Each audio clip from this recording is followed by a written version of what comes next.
All right, everybody, welcome on into KBO Chats Live. I'm Sam Pasco alongside Eric Halterman, and we're talking everything KBO. We have some power rankings, some lineups to break down, and some player news as well as one star. One of my favorite teams, the Kia Tigers, is down as of right now. So talk about all that and more. Eric, before we begin, how are you feeling right now with KBO? I know there's been some uncertainty right now how long the league is going to continue with the regular season. How are you feeling overall? I'm feeling good. Hoping everything stays smooth there. It hasn't been shut down yet. Fingers crossed, things keep going well. Um, Doing pretty well overall. I'm on vacation right now, actually, up in northern Michigan, as you can tell by the lovely rustic wood all around Uh-huh. me. So we'll hope this goes smoothly. We've made it through our first minute or two, so I think we'll make it through the rest, but you never know. Going to be an exciting show. It should be good. We're starting now, start strong, but we'll see how the bullpen of our show goes towards the end. So that should be good. We'll dive right in now. As always, before we do begin, comments are welcome. You can hit us up on Periscope and YouTube. So, Week 17 power rankings. That's where we start right now. Before I begin, I want to give a quick preface that last week's KBO games were a little different. Can you maybe tell the fans a little bit about how they were different and then how that went into your kind of thought into shaping these rankings? Right. So we've got a long stretch of the season here where they switched from what we're used to in MLB and what we're used to for most of the KBO schedule, which was 2-3 game series per week. The KBO was very rigid about it. No Monday games for anybody. So everybody played a Tuesday to Thursday and a Friday to Sunday. But starting last week and for the next several weeks, it's 3 2-game series, which is very interesting. We get to see more matchups. The top teams will play each other more often, but also for not very long. So it's a bit tough for me to figure out, when a team sweeps another team, that's big, but also it's just 2 games. And when a lot of teams are just splitting all these 2-game series just because in baseball, no team is that heavily favored. So a 2-game split is going to be quite common. So it did some interesting things. The top 3 teams last week, the Heroes, Dinos, and Twins, all went 3-3. So it's kind of interesting to try to figure out how to adjust things based on that. Yeah, it is difficult because you want to say, okay, if you sweep, they probably then would win the third game, but they didn't. You don't have that third game to compare. Like, will they be able to actually hold on to that complete 3-game series sweep? You have some thoughts here on a couple teams we'll get to, but first up, the Kiwoom Heroes, KT Wiz, and the NC Dinos. They're keeping the Dinos at 3, but moving up the Wiz 2 spots in the second. What went into that decision? So a couple things. One is they just played the Dinos, and not only did they sweep them, they absolutely stomped them. It was 18-2 combined score. It doesn't get much more convincing than that. So it's kind of hard to put them below the Dinos after that, even though they're, 5 games below them in the standings. The other thing is that I looked at the standings over the last full month, and the Wiz are the best team in the league over the last full month. They're 15-6. The Dinos sit 8th at 7-14 over the last month. They're 1 spot below the Eagles. That's not what you want. I could not put them as a top 2 team, given how poorly they played for a while, even though they still do have a half-game lead in the overall standings. These are mostly based on how scared I am of these teams right now, how intimidating of a matchup it would be. And I just don't think the Dinos are that intimidating, given that they've been, they've had a winning percentage of .333 over a full month. You could definitely make a case for putting them significantly lower. I didn't feel comfortable dropping them too much more, given that they are still top in the standings themselves. And given that, the performance they showed over the first several months, that's still in them. They didn't suddenly lose the capability of doing that, but they haven't showed it for quite some time. Yeah, Josh here hopping in saying he liked the under with the Dinos last night. The Wiz, I mean, he is shocked at that number 2 ranking. I am as well. Let's finish in here. They smashed the Dinos. I mean, it really was Mel Rojas Jr. with that bomb off Drew Rosinski. I saw that on Twitter. The Dinos, they were rocking that fresh baby blue, that turquoise. uniform, but it was not enough. Look good, play good. The Wiz, they played better. What do you want to see for them to really take that number one spot away from the Heroes? Because the Heroes, I'm surprised at this one because they haven't been great. They've been about 500 their past 4 games. Why are they still at number one when we see what the Wiz just did to the Dinos? The main thing is that they took the number one spot 2 weeks ago, and nobody is taking it from them. The Dinos and Twins were the ones tailing them, and they didn't do enough. They both were 500. I felt like moving the Wiz up from 4 to 2 was pretty significant and a fair reflection of what they did recently.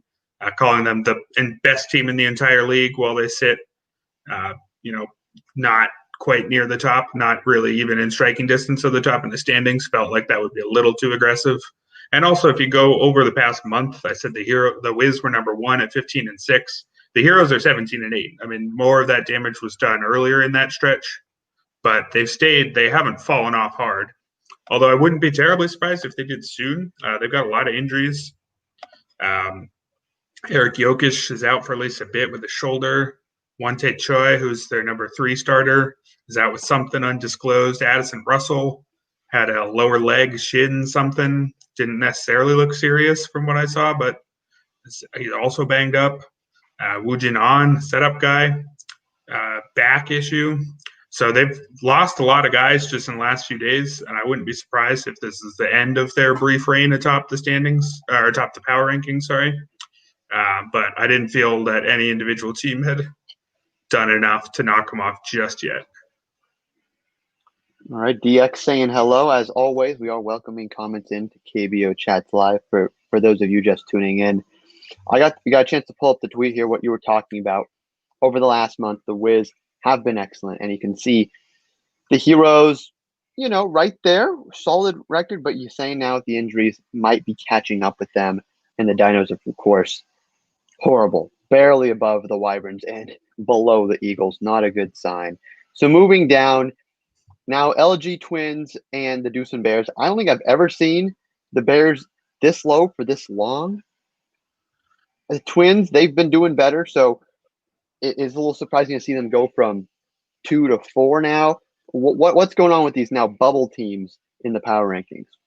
Yeah, I did feel a little bit weird about moving the Twins down 2 spots. They didn't have a terrible week by any means, but I felt like losing 2 games to the Eagles had to penalize them for that. I thought that was worse than the Dinos losing 2 games to the Wiz, so I felt like they had to be below the Dinos, and I thought the Wiz had to be above the Dinos, given that they just crushed the Dinos. But the gap, really in the top 4 teams, I think you could arrange them in many different ways, and I wouldn't argue too hard.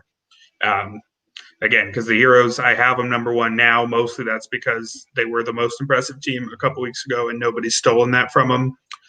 It wouldn't surprise me too much if the Twins go on a roll and go all the way up to number 1. But, they've had their inconsistent stretches at times, so it wouldn't surprise me too much if they got back in one of those again.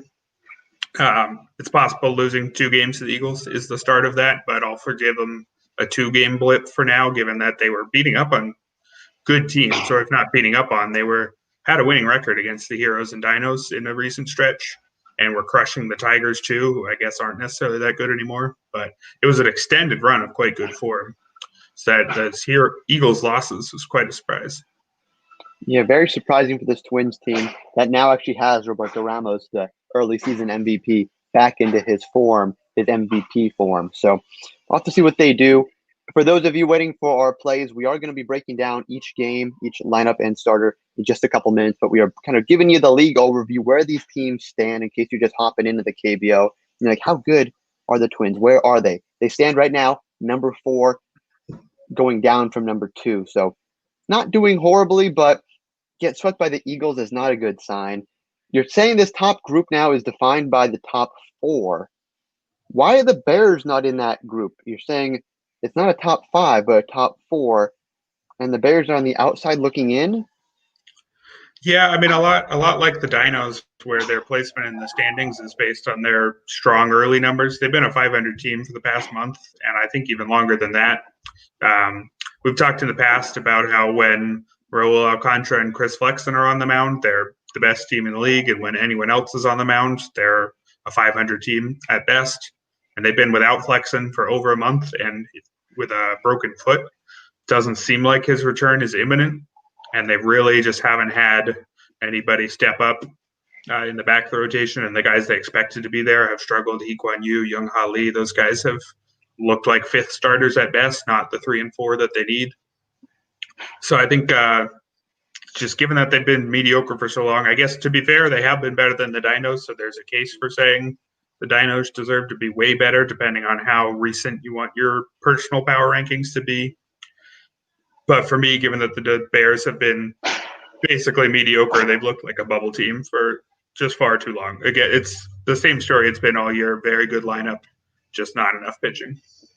It sounds like that Flexen injury is kind of catching up to them, and they are falling back to where they really should be, being that it's the KBO. Everyone kind of has a pretty decent offense. You really need that pitching to be elite. Someone that has that elite pitching, the Lotte Giants. The Kia Tigers also have them, but I want to first start with the Giants at 6. We missed Dan Straley's start by 1 day, but he seems to be back on his excellent par. I mean, he got lit up in that Dinos. I believe it was that Dinos start 2 starts ago, but now back on track. Giants, though, up 1 spot above the Tigers. Are they seriously a contender with that Bears for that 5th spot in your power rankings going forward? I think they have to be. I mean, it surprises me. I've said that I didn't think they really had enough top-end talent. I thought they were playing above their heads for a long time, but they split the series with the Bears. They're hanging with everybody. They're only 2 games back of the Wiz for that 5th spot. Although, I do like the Wiz a ton right now, so it may be the 4 games that they have to make up on the Bears and Twins might be more attainable given how well the Wiz have played of late. I still don't think it's going to happen. I mean, if I thought it would happen, I probably would have moved them 5th now. But they're really fighting. I mean, their pitching is up to 2nd best in the league, and their offense is decent now too. Nothing special, but I believe they're ranked 6th in run scoring, which, I mean, that's good enough. 6-1, 4 in the other should average out, or 6-1, 2 in the other should average out to a bubble team, and that's what they are. And the Kia Tigers, they kind of held that title as the bubble team earlier on this year. Now they've had some struggles. Matt Williams, their manager, former member of the Oakland A's with that staff, big reason why Aaron Brooks went over to Kia this past offseason. He got ejected a few times, Matt Williams did. And now they are falling in the power rankings here. They had very similar profile to the Lotte Giants, more pitching and then hitting. But I mean, I want to believe they're still a contender and right there with the Giants. But now with you putting them below, I have some more doubt about this team. I mean, they have the pieces, just the pieces haven't been playing that well. Hyunjung Yang is looking more like he should, not like one of the best pitchers in the league like he's been in the past, but like a legitimate frontline starter or something close to it. But Drew Gagnon, I believe, has allowed 6 earned runs in 2 straight starts. And Aaron Brooks now seems to have a sore back. Doesn't sound like a major thing, but they need those guys. I mean, no team can really afford to lose both of their foreign starters. And the Tigers were getting 2 quite good ones. Maybe not necessarily the absolute best in the league, but 2 that like absolutely met the standards for what you need out of your foreign starters, unquestionably. And right now they've got 1 slumping and 1 hurt. And when that was your strength, when you didn't have much of a lineup at any point, it's a problem. In theory, being a one-dimensional team helps you if that's what you'd rather be on the bubble, because all you have to do is find a few pieces where you're struggling, and then you go from, say, 1st and 8th in run prevention and scoring to maybe 1st and 5th.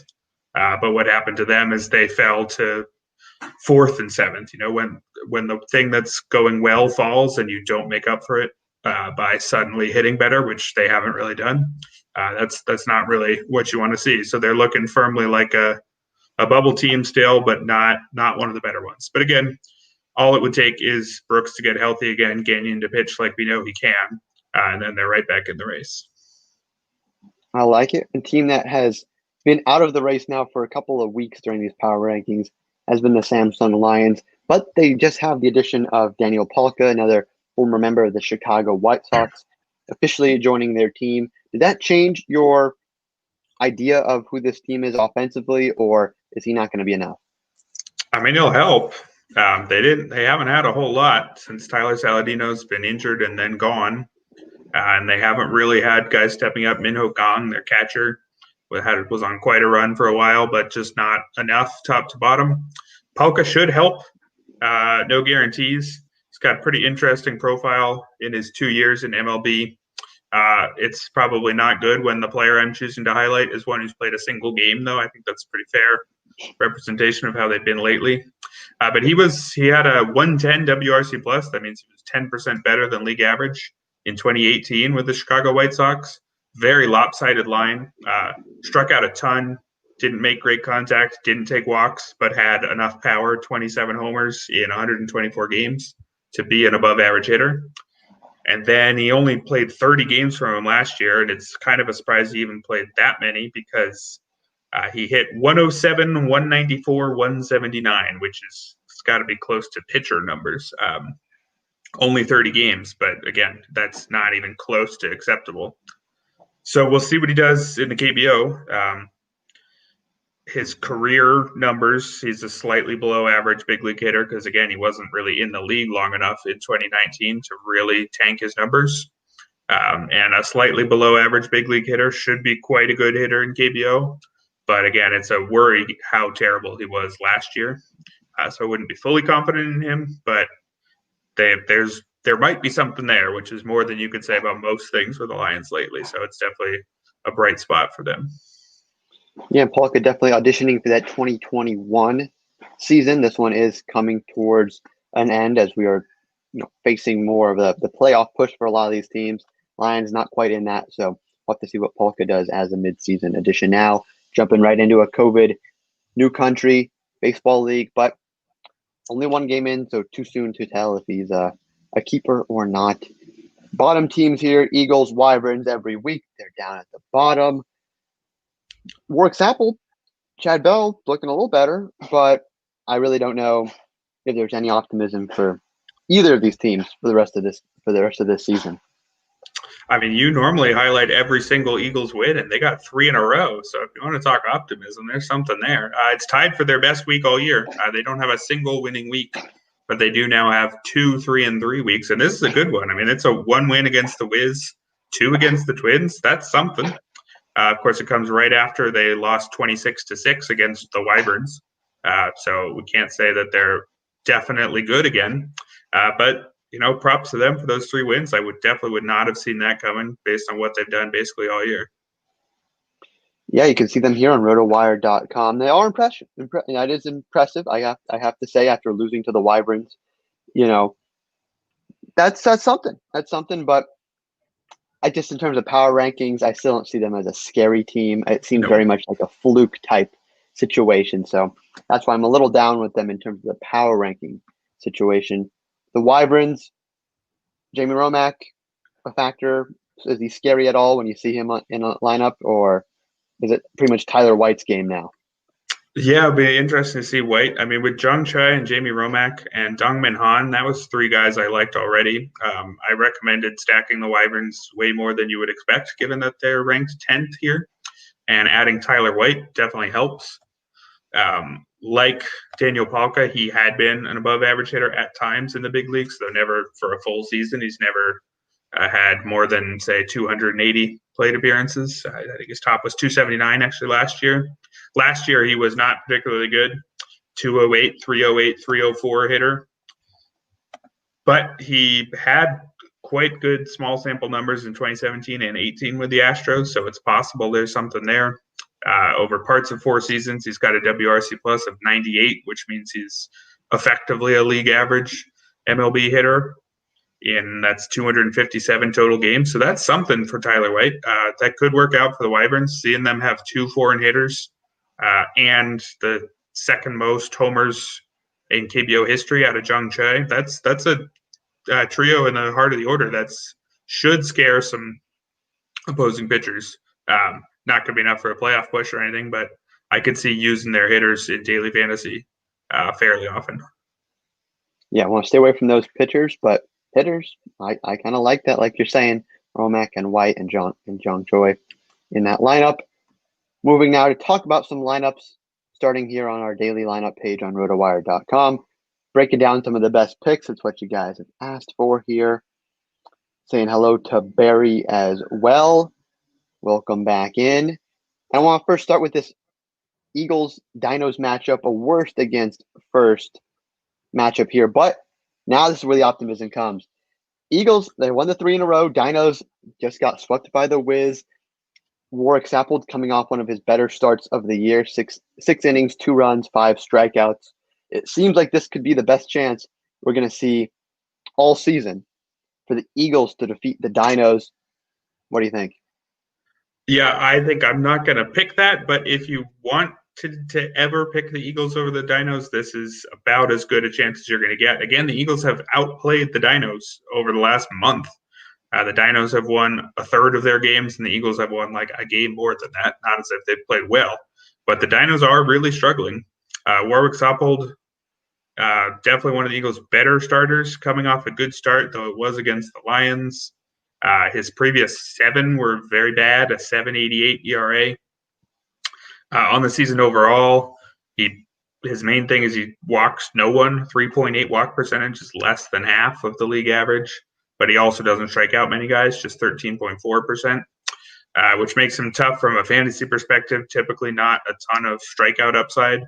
When you get 5 from him like you did last time, you're happy about it. But he's serviceable. I don't think I'd trust him against these Dinos unless you're all in on the Dinos being as bad as they've been the last month. Yeah, they're definitely a little better than they've been this last month, especially facing this Eagles team overall. But they have a pretty weak starting pitcher, a young, basically relief pitcher going for them that's taken a big step back in his last start. I really don't know if this game is going to be able to score less than 10 runs apiece. I think this could be a big offensive explosion when you look at that Eagles, the pitcher the Eagles are facing here. Yeah, I think that's probably a good call, although it's kind of tough to see the Eagles exploding against anyone. But Min-Hyuk Shin, he's a 21-year-old rookie. He's made just 2 starts, 1 good one, 1 awful one. The Heroes are a tough opponent, but it was quite bad. Just 2 innings, 5 runs, as you're showing there. He does look good in the Futures League. Small sample, less than 20 innings, but a 2.29 ERA, a 17-1 strikeout to walk ratio. Something there might be enough against the Eagles. Maybe a cheap flyer for fantasy purposes, but wouldn't have a ton of confidence in him. But the main thing here is I think the Dinos lineup should be good enough to score enough against Warwick Saffold, who even though he's coming off 1 good start, has been quite poor for an extended stretch and really pretty mediocre throughout the year, as that 5 ERA suggests. Yeah, 2 ugly ERAs when you look at the season collective for both these pitchers. But looking at these teams specifically, when you look at their breakdowns, recently, the Eagles have scored 15 runs in their last 3 games, but I'm not exactly sure how they're doing that. Is there anyone that's kind of breaking out offensively for this Eagles team? Because I know it's not Brandon Barnes. Is there someone else that could have a big night against the Dinos pitching staff? Yeah, I don't usually get too excited about many of the Eagles. Guys that I recommend sometimes, Young Q Lee, the leadoff guy, he at least gets on base a lot. He's a total slap hitter. He's slugging 317, but he makes good contact, gets on base a lot, steals bases. He's a nice cheap fantasy option that I'd go to occasionally, might look at, given the starting pitcher for the Dinos in this one. Generally just not enough. I don't remember the last time I recommended an Eagles stack just because it's just not enough reliable guys there. That's fair. So let's get the pick now. We're going to like the over, and you're not a fan of the Eagles, but this would be their best chance if you want to go contrarian and pick the Eagles. This would be your best chance. I'm not going to be bold enough to pick the Eagles over the Dinos, but props to anybody who does. I'll stick with the Dinos here. You're going with the Dinos, and you like the over because of – do you like that over? Because you seem to not be a believer in Saffold, but yet not a big believer in the Dinos' recent production. Yeah, I think they've got enough good hitters. Myung-Ki Lee has actually been quite good at a leadoff spot lately, and he's held on to it even with Minwoo Park coming back. Sungbum Na has been good for a while. They just have too much talent in that lineup to not put up a big number, I think. I don't think Soppold's enough to shut him down.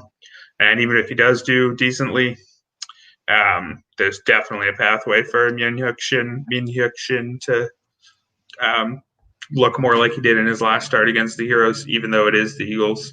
And then once you get into that Dinos bullpen, not like it's going to get much tougher for the Eagles. So if they can score 5 or 6 again, I think it's a pretty easy over. All right, so we like the Dinos and the over. They are now moving on. We have a Kia Tigers, Deuce and Bears matchup. 2 starters with ugly ERAs, and it doesn't get much better when you look at their recent starts, both with an ERA over 4.5 in their last 3. But Min-Woo Lee, he has a pretty decent, better than Young Holly's strikeout to walk ratio. But Young Holly does have the slightly better recent ERA. What are you looking at with this pitching matchup of 2 pretty bad pitchers? Yeah, I think you summed it up pretty well there. Not a big fan of either arms. Min-Woo Lee, his last 6 starts, it's a 7.71 ERA and a 1.71 WHIP.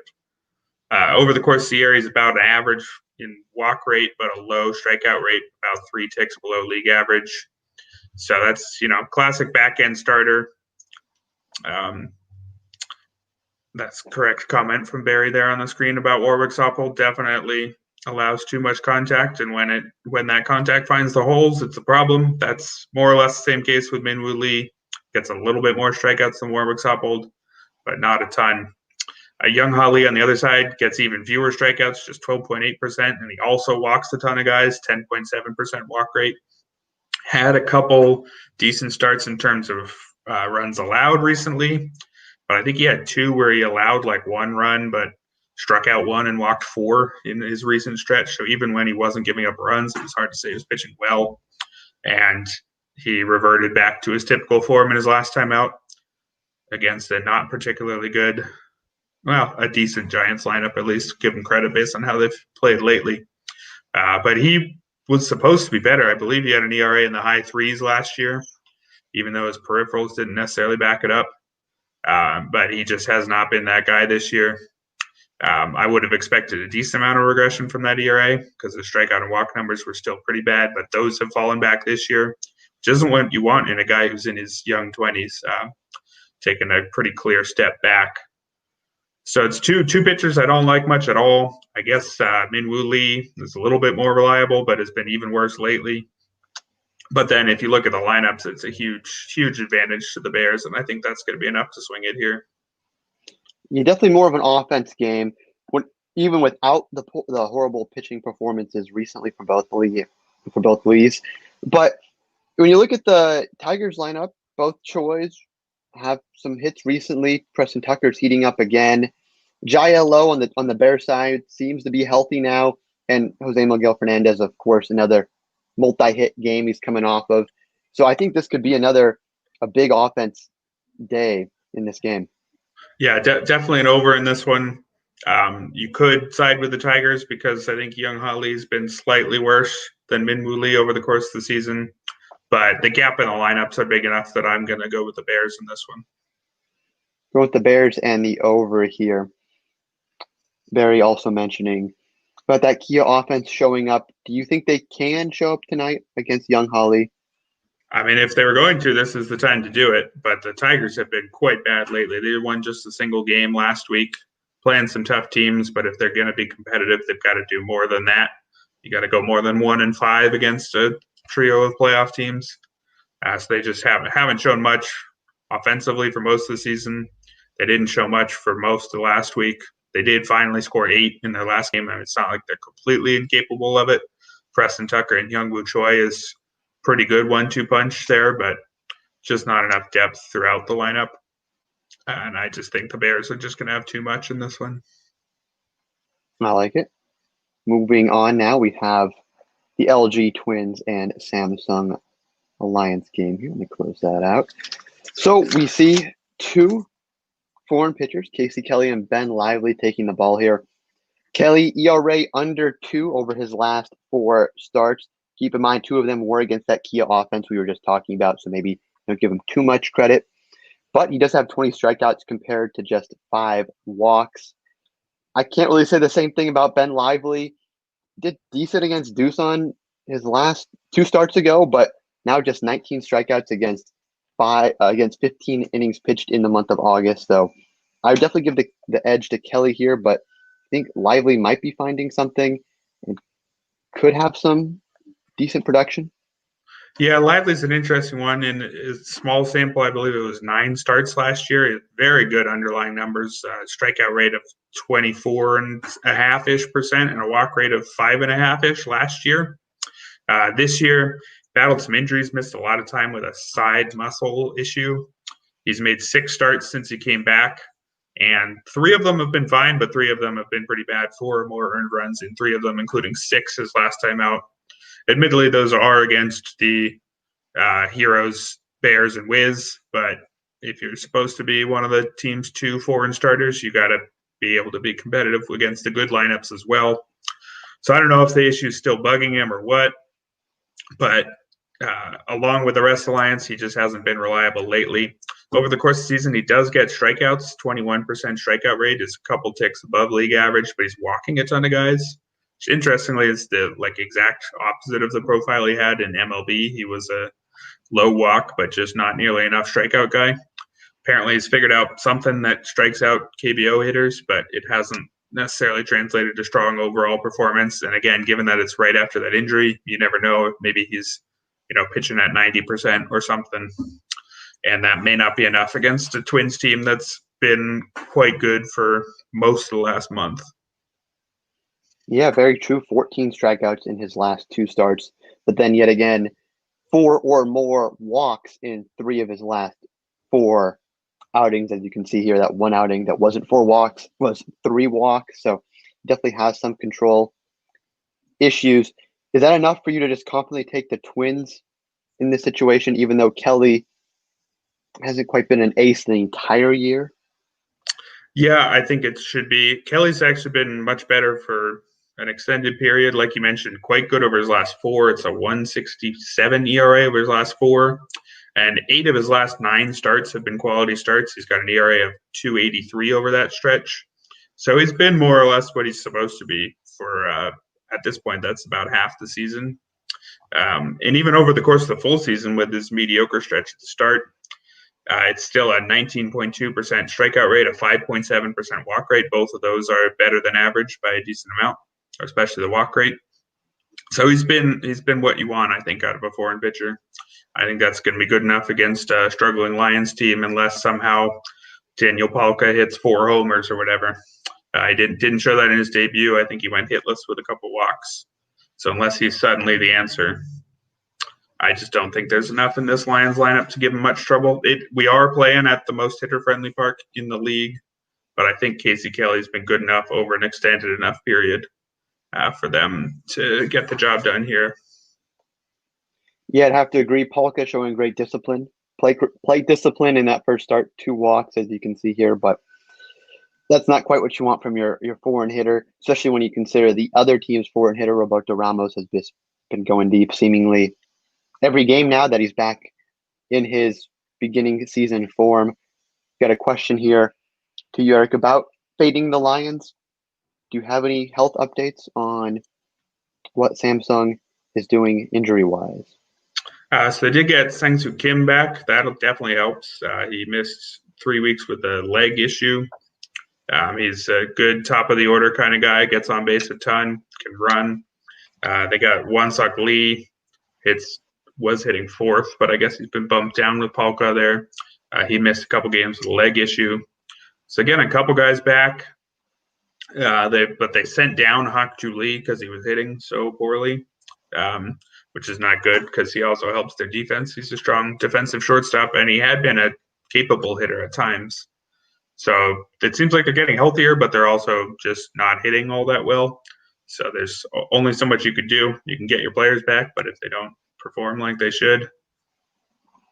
Jawook Koo had been the guy that I kept turning to, and he did get a hit in all but 1 game last week, so he's maybe turning things around.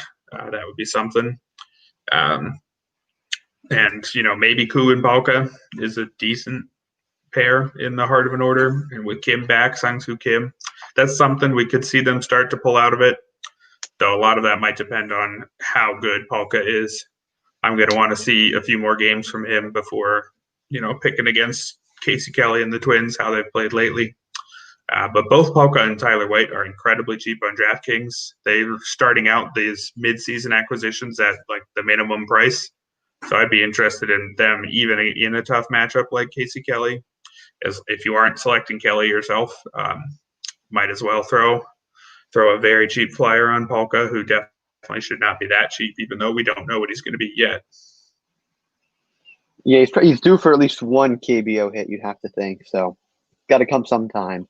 Against Casey Kelly, maybe not. But Kelly, if you look at how long he's gone, 6-7 innings, still plenty of time for that bullpen to get in there. And KBO bullpens overall, we know, not the best situation. So pick here, you're going to go with the Twins. And what are you going to go with the total here? You got Ben Lively, who can be decent. What do you think? Yeah, I think Kelly's going to keep it low enough on that side that I'll stick with the under. I think Lively would have to really blow up, I think, to hit an over here, which he can do. But I think decent chance Lively keeps it close. There's a chance it's even a proper pitcher's duel because Lively has had some good starts in the recent past and has some decent underlying numbers.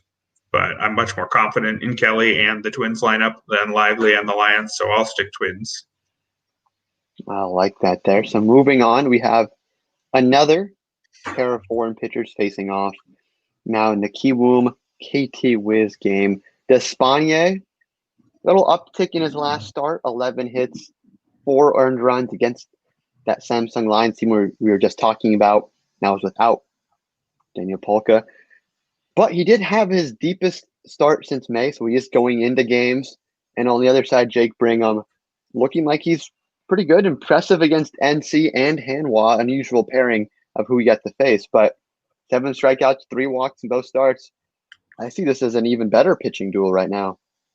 Yeah, definitely. I think Brigham, when he's on, might be the best pitcher on the slate, unless there's somebody I'm forgetting. I think at his best, he might be better than Kelly.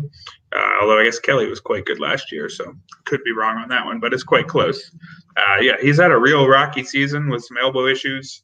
ERA of 5 over his first 4 starts. Then he had a pretty lengthy absence.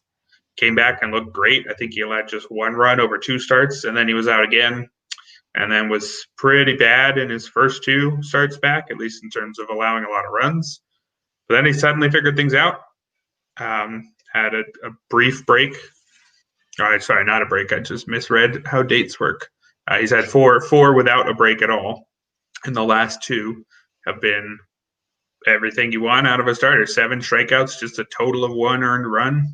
It's a 14-6 strikeout to walk ratio over 11 innings. That's exactly what we want. It's only 2 starts, but this is more or less who he's supposed to be. He's supposed to be one of the better starters in the league. He was the opening day starter for the Heroes, who lost in the Korea series last year. So he's supposed to be an ace, and he's pitching like an ace. I wish he had done it for longer to have a ton of confidence in him against a lineup as good as the Wiz. But it really seems like he's past those elbow issues and he's pitching like he's supposed to. So I'd be pretty confident in him in this one. I like Brigham. Are you confident in Despaigne? I know that last start was rough, but there was a stretch there where he had an ERA, I believe, close to 2. Just looking like a true ace.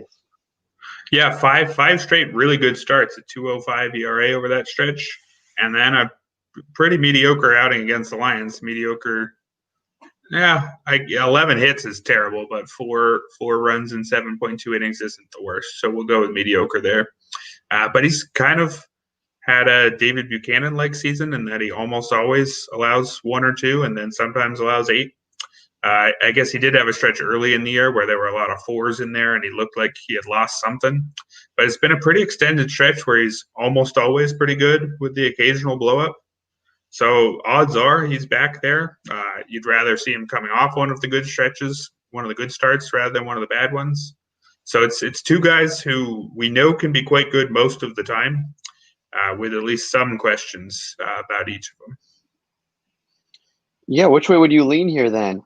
You talked a lot about Brigham and him returning to form now, but I almost might give the edge to Spania just because of his what he's done this entire year, his consistency, and because Brigham's facing Mel Rojas Jr., who you do not want to be facing right now, as he has turned things around after that rough stretch, batting 100 in like about 10 games, 2 home runs, 2 straight games. I think the Spania would be, and the Wiz would be the pick. Yeah, I wouldn't argue too hard with that. I think I'm actually going to lean slightly to Brigham and the Heroes just because those last two were both exactly where you want them. But it's about as close as it gets, and anybody who sides with the Wiz, I'm not going to argue too strongly against.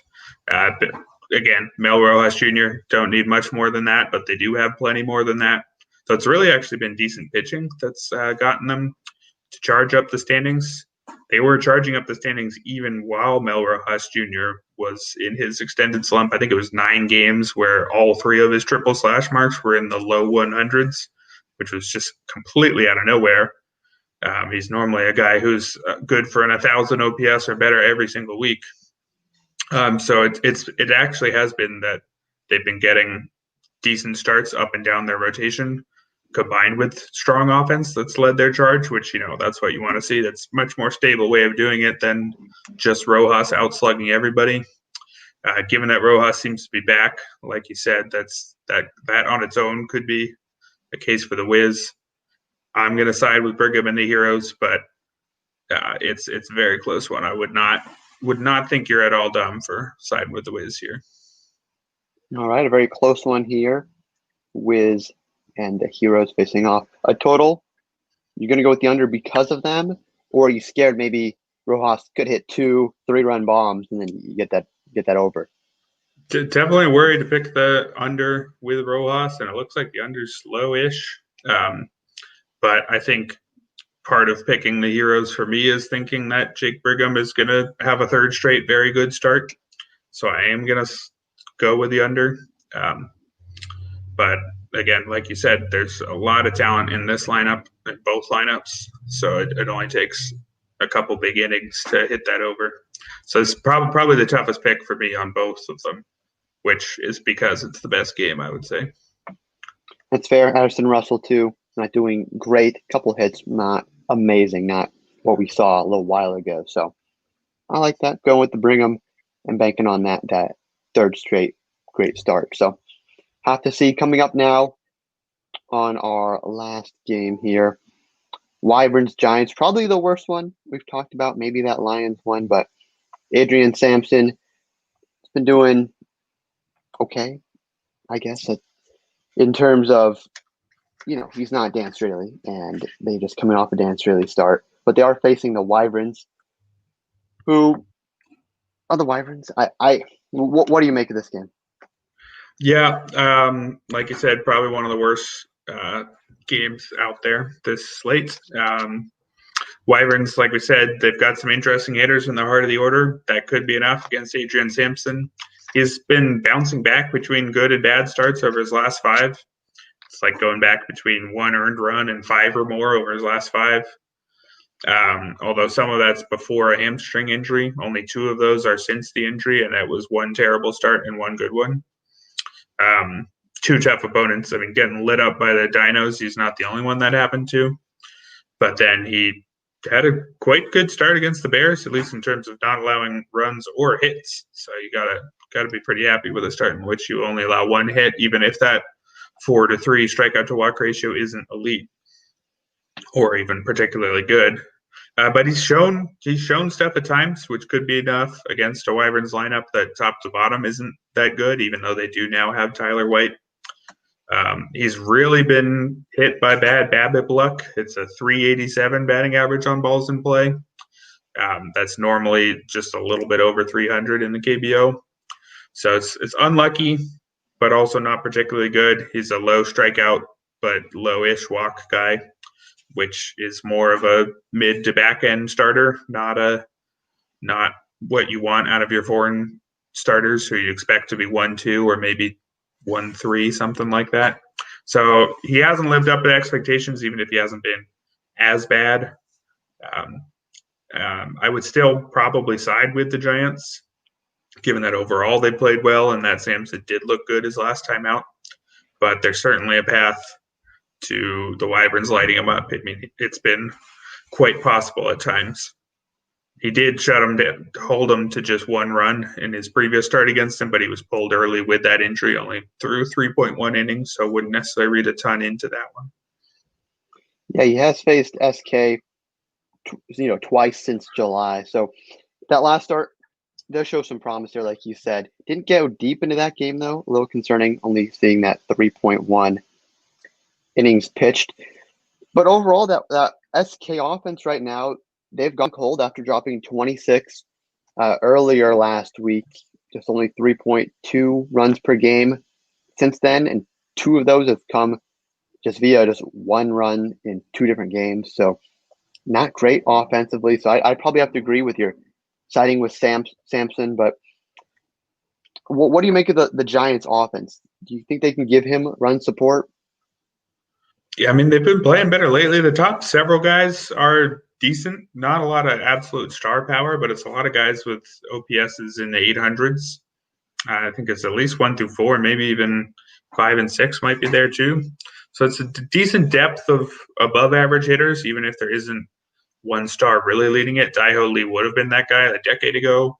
He's not a star anymore, but he's still a perfectly serviceable hitter. Strong numbers in all 3 triple slash categories, just not good enough to compete with the best hitters on other teams. They shouldn't be tested too much against Gunwook Lee of the Wyverns. He's allowed 4 or more earned runs in 3 of his last 4 starts. Over those 4 starts overall, he's got an 8.84 ERA and a 2.02 WHIP. So I think a lot of that was 4 starts ago. He got absolutely lit up. But over the course of the season, it's a slightly below average, basically average strikeout rate and a very high walk rate, 13.6% walk rate. Those 8 walks against the Wiz 2 starts ago, that'll do a number on your walk rate.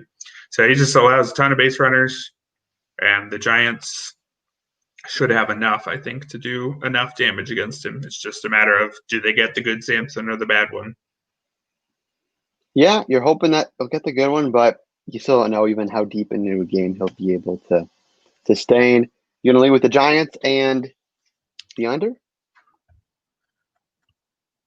It's 2 not elite lineups, but I think the pitching is sketchier than the lineups in this one, especially, Tyler White giving the Wyverns 1 more bat.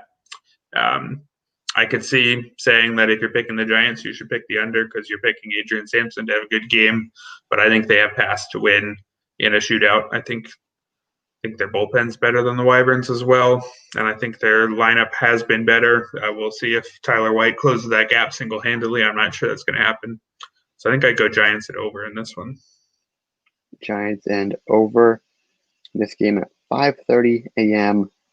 Eastern, late tonight or tomorrow morning, depending on how your sleep schedule works. So that's all 5 games. Let's get your best 3 picks here. Clear it off. What are you feeling overall? What are you feeling most confident in looking at the entire slate? Let's start with the Twins. I think Casey Kelly has been quite good for a quite long time. So I think I'll go with them number 1, even though, again, Ben Lively is capable of strong performances, but the Twins have just been so good for a long time, and the Lions have been so shaky. So that'll be number 1. Number 2, I think we're going to see a lot of runs in that Tigers-Bears game. So I think the over there. Both Lees have been quite unimpressive throughout the year and not really any better lately. Tigers don't always contribute a ton to an over, but I think against Young Holly they can. So that's going to be number 2. Man, the third one is tougher, though, because I would like it to be Dinos over Eagles. But I don't think we can be all that confident in Dinos over Eagles right now, which is a crazy thing to say. But the Eagles have been better than the Dinos for a month. They've got one of their better pitchers. The Dinos have a guy making his 3rd career start. So that's tough. I think the third pick has to be Giants over Wyverns. just because Really? I think the Giants have been pretty good for an extended period. The Wyverns have been bad all year.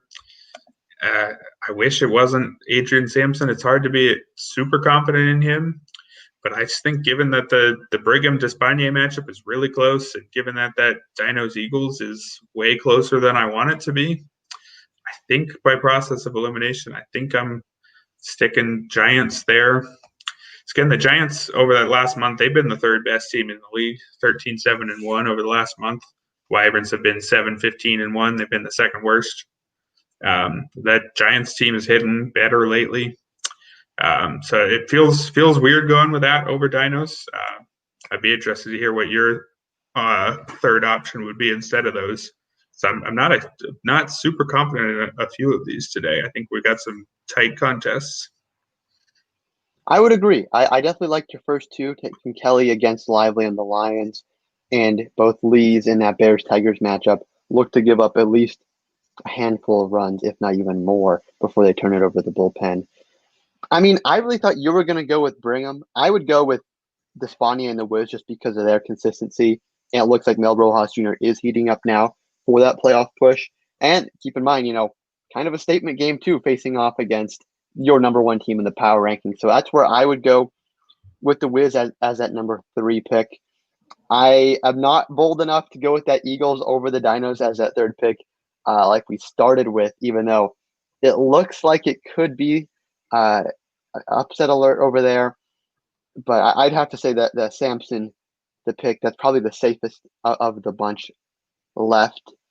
I mean, maybe that under in that Heroes Wiz game, but it feels weird picking that when you got Mel Ross Jr. heating up and Addison Russell due for a big game. So, well, if Addison Russell plays, of course, he left. Yes, he is day-to-day now. Game. He was taken out, I believe, in the third inning. But we have to assume he would be starting. Would that maybe change it to make this as your third pick as an under?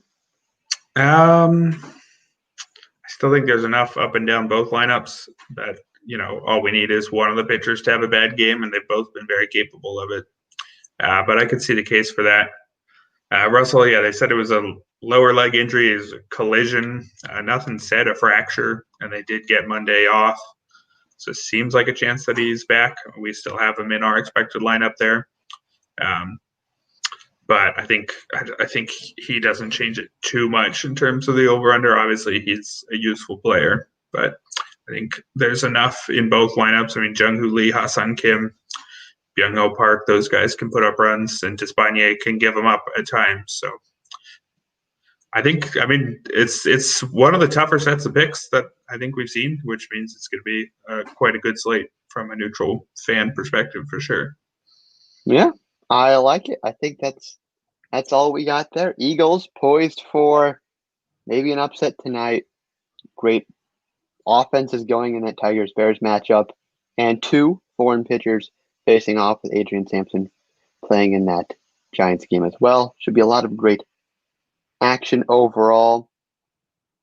I think that's just about it. Yes, we do have the third pick is a little weaker, but as a neutral fan, like Eric said, just a lot more fun, a lot more interesting games to keep track of then. Eric, anything else injury-wise for the fans to know? Addison Russell, of course, day-to-day technically, but you should be good to go. Yeah, I think we more or less covered it throughout the show. Though it's worth noting, Chang-Mo Koo of the Dinos, he is resuming throwing, or is about to resume throwing with his forearm issue.